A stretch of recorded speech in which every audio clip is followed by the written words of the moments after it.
Hello, I'm David Trotz, creator of Password Caddy.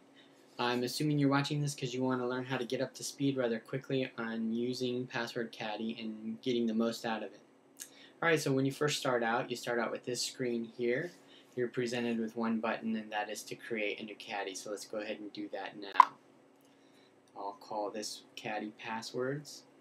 I gave it a password. I'll just say test. Now you notice it says very weak. It tests my password. Let's say I made one that was pretty strong according to what it would think as being strong.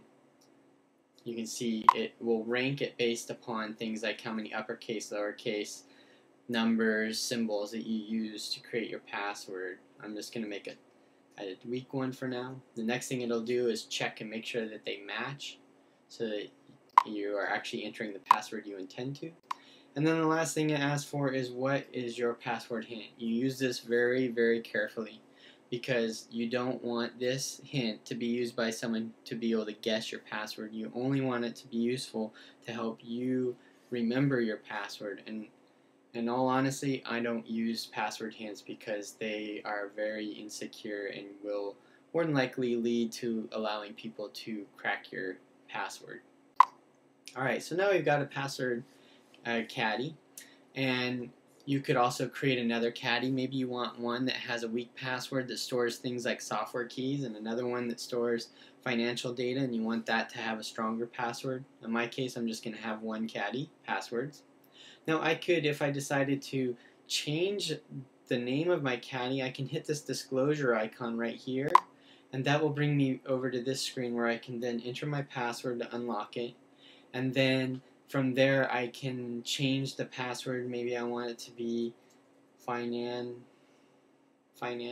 passwords instead of just passwords. Then I could go on to the next. I could say apply. I don't have to change my password if I don't want to. I could just change the name. But you can change your password, and you can change your password hint. I'm going to hit apply, and now I've got it saying financial passwords instead. If I had more than one PassCaddy, let's just go ahead and create one just so I can show you.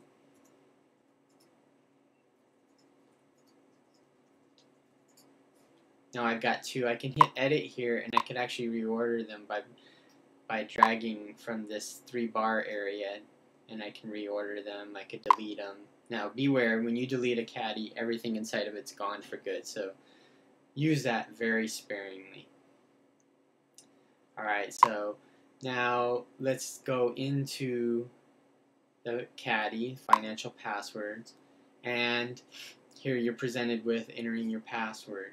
Now you can hit show password hint, and this is why I was saying earlier, use that sparingly because it's easy to show it. There's nothing except hitting a button to show it. So now I'm going to enter my password. And you'll notice that it immediately figures out that I entered the right password and opens the caddy.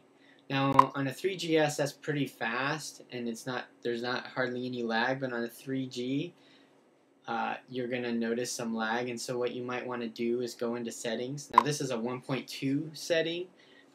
Currently in the store is 1.0, so if you don't have this yet, don't worry, it will be coming very, very soon.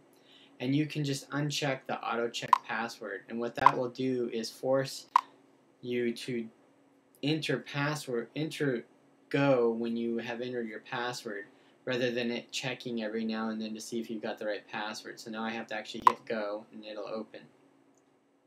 So now here I am inside the category view within a caddy, and you can see I have several categories. I pre-populate your categories for you. Now in 1.0 this was a blank screen and it was a little bit confusing, but now I pre-populate some basic categories. If you don't like these categories, you can just hit edit and just start deleting them one by one. Now beware, when you delete a category, just like you delete a caddy, everything inside that category is gone for good. You can't get it back, so be careful when you say yes to this question. You can also reorder your categories if you want them, just like you could on the front screen in a different order.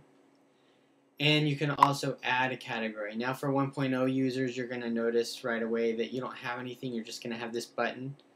Well, first you're going to have nothing. You have to hit edit. You'll get this button here, and then you can add a new category. And then you can name your category, select an icon for your category, hit done, and now you can see I've got a new category. So I'm going to go ahead and delete a couple categories here just so that they all fit on the screen. So you can see it. Now I've got all my categories. So now we've got some categories. Let's go ahead and create some keys within these categories. So I find categories nice because you can have like your computer logins, financial data, bills, and then inside there you actually have your individual keys for your individual sites. So for 1.0 users, you come to this page and unfortunately again it's just a blank screen and a little bit confusing. You have to hit edit here to get this button. In 1.2 I show this button if you have no keys in your category. So now I'm going to go ahead and create a new key. We're going to call this one Facebook. I'm going to give it a nice little icon. We'll pick the Facebook icon. Now in 1.2 I added templates. In 1.0 there weren't templates, and again that was really hard for people to pick up that they could make these really fancy keys because it was just an empty key. So now I give you a basic template to base your key on. So I'm going to use the website one. And you see here I've got the Facebook key created. I'm going to go ahead and create one more just to show you what it was like in 1.0 so that if you are still in 1.0 you know what to do when you first enter. So I'm going to use no template. Okay, so we're done. So this is what it looked like in 1.0. You come in, you have a main section, and the first thing you do is what do?